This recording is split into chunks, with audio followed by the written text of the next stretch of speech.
Original বাড়িলতি রাজকসুর লতি। বাড়িলতি রাজকসুর বীজ, ফুল, পোয়া বা চারা।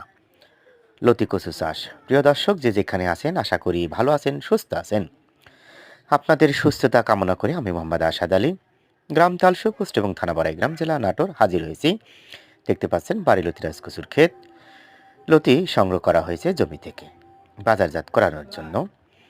প্রিয় দর্শক, বর্তমানে সময়োপযোগী বিভিন্ন প্রকার চাষাবাদ রয়েছে, যার মধ্যে অন্যতম হচ্ছে বাড়িলতি রাজকচু চাষ এবং পটল চাষ।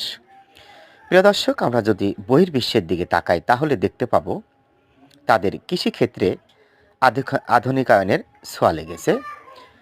নিত্য নতুন বৈজ্ঞানিক পদ্ধতি ব্যবহার করে সময়োপযোগী চাষাবাদ করা হচ্ছে। বর্তমানে নিত্য প্রয়োজনীয় জিনিসপত্রের দাম লাগামহীন হারে বৃদ্ধি পাচ্ছে। তাই আপনি যে পেশার সাথেই সম্পৃক্ত হন না কেন, পারিবারিক সচ্ছলতা আনার জন্য আপনাকে অবশ্যই কৃষিকাজের সাথে সম্পৃক্ত হতে হবে। যেহেতু বাংলাদেশ কৃষি নির্ভর অর্থনীতি, তাই আমাদের কৃষি মূলত বা আমাদের অর্থনীতি মূলত কৃষির ঘাড়ের উপর নির্ভর করেই চলমান আছে। তাই যারা সময়োপযোগী চাষাবাদ করবেন বলে ভাবছেন এবং বিভিন্ন ইউটিউব চ্যানেল দেখে জ্ঞান অর্জন করছেন, তাদের জন্য সুপরামর্শ হলো আপনারা চাইলে উঁচু জমিতে পটল চাষ করতে পারেন এবং মধ্যম নিচু জমিতে বাড়িলতি রাজকচু চাষ করতে পারেন। দেখেন, লতি জমি থেকে সংগ্রহ করে তা বাজারজাতকরণের জন্য প্রসেসিংয়ের কাজ চলছে। আপনারা ভিডিওতে দেখতে পাচ্ছেন শতভাগ বাড়িলতি রাজকচু চাষি মোহাম্মদ ফজর আলী এবং তার দুই পুত্র মোহাম্মদ সাব্বির হোসেন এবং মোহাম্মদ তারেক হোসেন লতি প্রসেসিংয়ের কাজ করছে।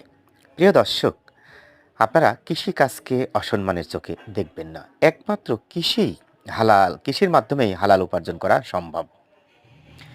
তাই যারা অরিজিনাল বাড়িলতি রাজকচুর বীজ, ফুল, পোয়া বা চারা পেতে চান, ভিডিও স্ক্রিনে ফোন নাম্বার দেখছেন, চাইলে আমাদের সাথে যোগাযোগ করে চারা সংগ্রহ করতে পারেন। প্রিয় দর্শক, আপনি চাইলে অনলাইনে অর্ডার করতে পারেন চারা। কিভাবে বাড়িলতি রাজকচুর চারা সংগ্রহ করা হয় জমি থেকে? দেখেন, জমিতে পর্যাপ্ত পরিমাণে চারা রয়েছে, কিন্তু আমরা সব চারা সংগ্রহ করি না। যেটা রোপণের জন্য উপযোগী বা বিশেষ যোগ্যতা সম্পন্ন অর্জন করছে, একমাত্র সে চারাটা আমরা জমি থেকে সংগ্রহ করে থাকি। দেখেন, চারার মান, ভালো বীজ ভালো ফসল, আপনারা ইতিমধ্যে অবগত হয়েছেন। আমরা দেখেন কেমন মানের চারা সংগ্রহ করেছি। আমরা কার্যত চারার গোড়া কাটি না, আমরা চেষ্টা করি সুস্থ সবল